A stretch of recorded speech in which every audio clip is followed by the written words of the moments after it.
E atenção, contribuinte, essas são as últimas horas para declarar o imposto de renda. E para as consequências de fugir do leão, a gente conversa agora com o economista Newton Marques, que é integrante do Corecon, o Conselho Regional de Economia.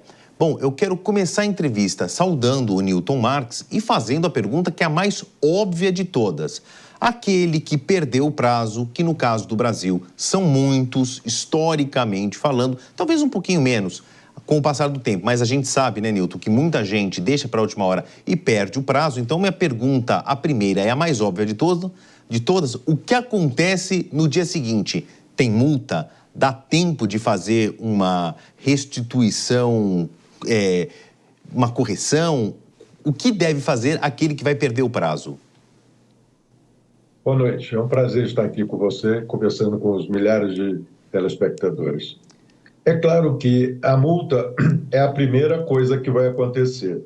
Então, se alguém tiver que pagar depois que vence hoje às 23h59, vai pagar uma multa. Segundo, vai ter problemas com o CPF. Agora, você imagina o que representa o CPF para as pessoas. Quem não tem CPF, o que está irregular, ele não consegue fazer nada, absolutamente nada. E depois tem a questão da própria Receita Federal abrir um processo de sonegação, de investigação dessa pessoa. Newton, eu sei que às vezes tem um drible aqui, um bypass, numa linguagem um pouco mais sofisticada.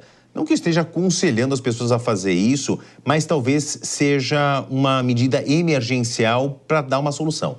É possível fazer uma declaração incompleta, entregar até às 11h59 desse dia 31 de maio e depois corrigir essa declaração? Claro, essa é a melhor solução que foi dada por você e que é dada para as pessoas. É fazer a declaração do jeito que está. E depois faz a retificadora. Quantas vezes eu já fiz isso? Não que eu não tivesse no prazo, mas depois que eu descobri algumas coisas que não tinham sido lançadas adequadamente e depois corrigir. Então, a Receita, ela deixa muito do lado das pessoas serem mais autônomas, tomarem iniciativa. É claro que isso daí implica que, se ele quisesse receber, por exemplo, uma restituição, ele já vai ter algum problema, porque não vai ter essa facilidade. Enfim, são dificuldades à vista. Quem deixar de entregar até as 23h59 terá problemas. Mas, conforme você falou, a melhor sugestão é fazer a declaração do jeito que está e depois fazer a retificadora. Agora, Newton, esse plano de emergência, vamos chamar assim, ele também tem um limite, né? Vou fazer aqui de qualquer jeito, rapidinho, com algumas informações, depois eu entrego a retificadora. Mas eu vou entregar só o ano que vem, ou que daqui 2 anos eu vou empurrar isso, jogar dentro de uma gaveta, ou então varrer para debaixo do tapete. Isso tem um prazo para acontecer? Vira o ano, por exemplo? Que eu saiba, a Receita não dá um prazo. Mas é claro que aquele que for sorteado pela Receita na hora do processamento, pode ser que ele caia na malha fina. E aí, pronto, se ele não tiver uma rapidez para fazer uma retificadora, ele vai ter que se justificar lá e aí está sujeito a multas também. Não vai ser só uma retificadora, né? Uhum. Newton, quando a gente fala, é claro que a primeira impressão inconsciente coletivo de todo mundo é da pessoa física, mas também o prazo acaba para a pessoa jurídica e isso inclui o MEI, né? O microempreendedor individual, que cresceu muito no Brasil. Algum conselho específico para essas pessoas que deixaram aí de última hora? Não é porque você é o MEI que você não tem que declarar também como pessoa jurídica, né? É claro. E a vantagem que tem o MEI é de que ele tem uma assessoria dos contadores, das empresas de contabilidade.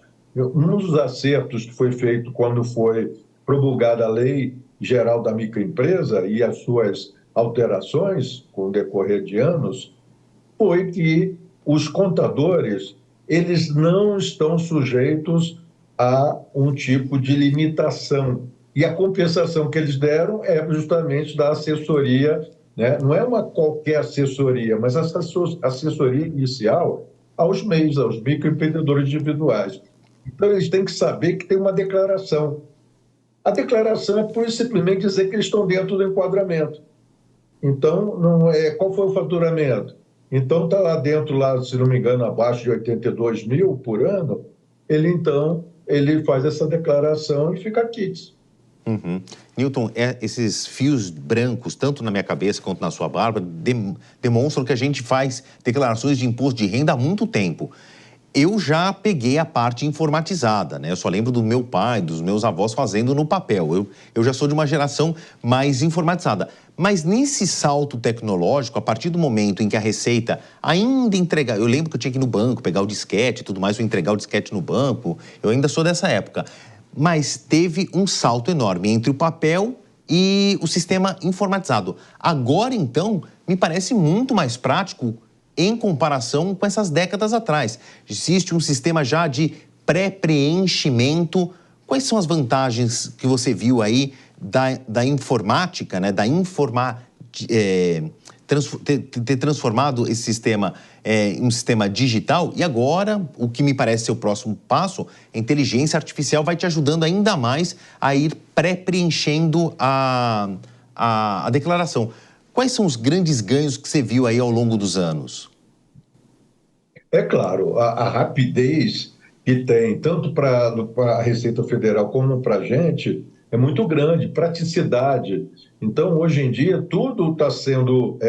a informação que quem é assalariado recebe, né, da fonte de pagamento, também é emitido, né, o DIRF, né, que é a declaração, né, de informações da Receita para a Receita Federal, dessas pessoas, dos contribuintes. E pessoa jurídica, a mesma coisa, você falou, tem um cruzamento, a Receita ela tem investido bastante na parte de automação, automatização, então tudo é muito rápido. Então não tem jeito de você chegar e fazer uma declaração e depois achar que a Receita tem outro tipo de informação, não. Ela tem essas informações bem, vamos dizer assim, armazenadas.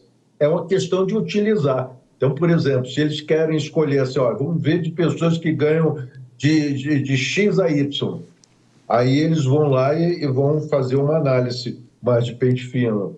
Uhum. Agora, todas as informações estão lá na base de dados dele. Então, isso facilitou bastante a nossa vida como contribuinte, como a vida também da Receita Federal. Newton, para deixar tudo esclarecido e aqui um amarelo piscante de atenção para quem ainda vai aproveitar as últimas horas de maio para fazer a declaração, essa atenção, né? Não caia em tentação de, eu vou mudar aqui uns dados para ter uma maior restituição, para pagar menos. Na outra ponta, essa informática, né?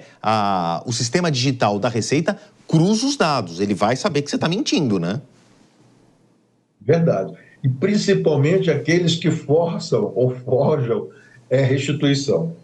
Então, isso aí tem que ser muito cuidadoso. Aqueles que pagam não são tão, vamos dizer assim, são tão acompanhados, investigados. O sinal vermelho acontece para aqueles que querem a restituição. Perfeito. Newton Marques, muito obrigado pelas informações cruciais. Aqui na minha conta falta, vamos arredondar aqui, 1h e 15 minutos para o término das entregas da declaração do imposto de renda. Muito obrigado mais uma vez pelos seus esclarecimentos. Até uma próxima oportunidade. Espero que os nossos telespectadores que estão nos assistindo, né, corram para realmente resolver essa entrega aí até as 23h59.